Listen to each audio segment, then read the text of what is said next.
Halo, assalamualaikum warahmatullahi wabarakatuh. Good shiny morning, everyone. Welcome back with me, dosen English.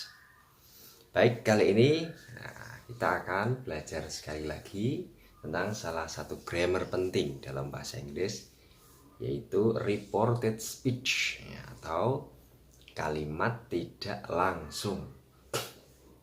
Nah, antara bahasa kita Indonesia dan bahasa Inggris ini sebenarnya ada ya ekspresi ya. Kalimat yang diucapkan oleh orang ketiga atau kalimat tidak langsung. Misalkan begini. Jadi misalkan saya ngomong sama seseorang ya, tolong ambilkan minum. Nah, yang saya suruh ini tidak dengar. Nah, maka orang yang mendengar di sampingnya tadi mengatakan bahwa tadi Syafiq bilang dia suruh ngambilkan minum. Nah, orang inilah atau kata-kata kalimat inilah yang kita anggap sebagai reported speech atau kalimat tidak langsung ya. Kalimat langsungnya dari saya, yang mengulang kata-kata saya tadi namanya reported speech atau kalimat tidak langsung. Nah, yang perlu kita pelajari dan yang kita kuasai ternyata dalam bentuk kalimat tidak langsung dalam bahasa kita Indonesia dan bahasa Inggris itu berbeda ya. Jadi kalau tadi saya contohkan, tolong ambilkan minum, kalimat langsung dari saya akan diulang oleh orang lain atau orang yang ketiga. Tadi Syafiq bilang masih sama, tolong ambilkan minum. Nah, kayak gitu. Nah, tetapi dalam bahasa Inggris dia tidak bisa langsung begitu ya, karena ada tenses dan juga keterangan yang akan berubah. Nah, oke, langsung saja kita akan mulai. Sebelum mulai, di subscribe dulu channelnya Dosen English. Baik, pertama sekali, jadi ketika kita belajar reported speech atau kalimat tidak langsung, maka kita akan berhubungan dengan namanya direct speech, kata langsung, dan indirect speech atau kata tidak langsung atau kata yang disampaikan oleh orang yang ketiga ya. Nah, dalam bahasa Inggris yang sangat penting untuk dikuasai adalah perubahan tensesnya. Jadi antara direct speech sama indirect menjadi indirect ini tensesnya akan berubah. Begitu ya. Nah, ini yang harus dikuasai. Nah, jadi tenses apa saja yang berubah dalam direct menjadi indirect? Nah, yang pertama ini. Jadi direct speech-nya dalam bentuk present, nanti indirect speech atau reported speech-nya ini akan berubah menjadi simple past atau past tense. Direct speech-nya dalam bentuk present continuous tense, maka indirectnya dalam bentuk past continuous tense. Jadi yang present berubah menjadi past. Kalau direct speech-nya itu dalam bentuk present perfect, maka indirectnya dalam bentuk past perfect, begitu ya. Kalau direct speech-nya dalam bentuk present perfect continuous, maka indirectnya nanti berubah menjadi past perfect continuous. Indirect sama reported itu sama ya. Kalau simple past menjadi past perfect. Kalau future, nah ini dia berubah menjadi conditional. Ya, jadi yang terakhir kalau imperatif, kalimat perintah ini menjadi infinitive. Nah, itu hal yang pertama harus kalian kuasai ketika membentuk kalimat indirect speech dalam bahasa Inggris. Nah, selanjutnya ada beberapa modal yang juga berubah. Tadi kan saya katakan ya, kalau bahasa kita kan tidak ada perubahan ya. Nah, kalau dalam bahasa Inggris ada modal yang berubah, contohnya seperti ini.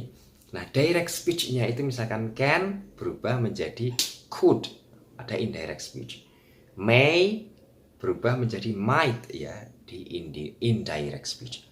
Must direct menjadi had to dalam indirect.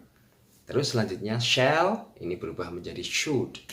Selanjutnya will ini akan berubah menjadi would. Nanti kita akan lihat contohnya. Nah, kenali dulu itu bahasan-bahasan itu. Nah, contohnya seperti ini ya. Jadi directnya seperti ini, misalkan kalimatnya she said it is cold. Nah, ini kan present tense ya. Nanti dalam indirectnya akan berubah menjadi she said it was cold. Nah, dari kata it is berubah menjadi was. Present berubah menjadi past.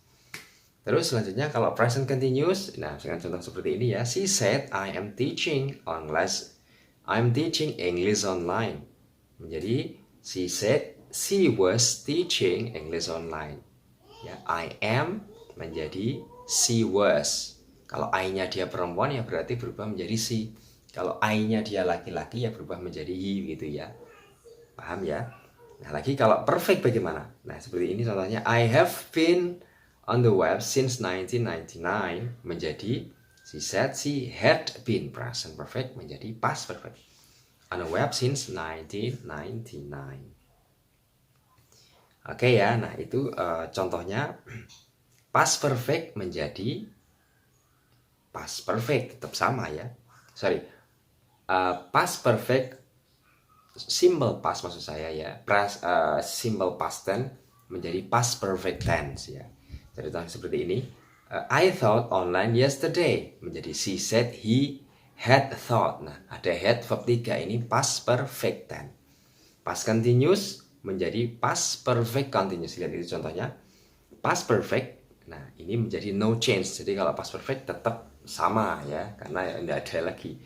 Modal tadi, nah tadi kan ada berubah ya, can, will akan berubah tadi contohnya ya, ngikuti tadi ya, can menjadi could.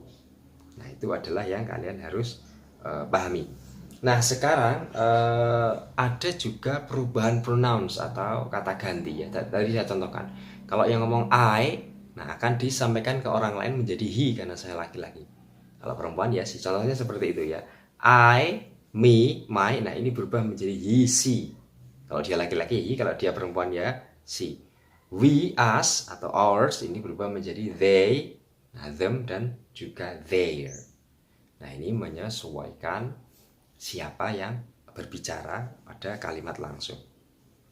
Dan juga time and place ini juga mengalami perubahan ya. Jadi misalkan saya ngomongnya sekarang, nanti akan disampaikan orang lain menjadi yang lain gitu ya. Contohnya begini nih, direct kalau saya mengatakan please open the book now.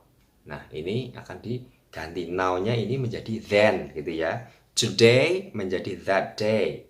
Tonight menjadi that night. Yesterday ini menjadi the day before. Tomorrow ini menjadi the following day atau the next day. The next day menjadi the following day. Nah, ini hampir sama. Nah, itu adalah keterangan yang berubah ya ketika membentuk reported speech. Ada juga contohnya place expression ya, here menjadi there, this menjadi that, dan this menjadi those. Nah, seperti itu contohnya ya. John said I did this exercise last night. Jadi John said he had done that exercise the previous night.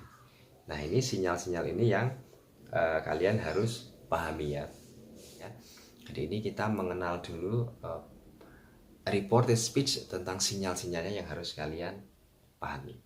Nah, baik, itu dulu dari saya. Lain kesempatan saya akan sambung dengan bagaimana tata cara merangkai kalimat dalam indirect. Ini akan ada bahasan sendiri. Silahkan tinggalkan kolom komen kalau ada pertanyaan atau kalau meminta video penjelasan lebih lanjut ya tentang penggunaan direct indirect speech ini. Baik, saya akhiri. Jangan lupa di subscribe dulu channelnya. Thank you for watching. Assalamualaikum warahmatullahi wabarakatuh.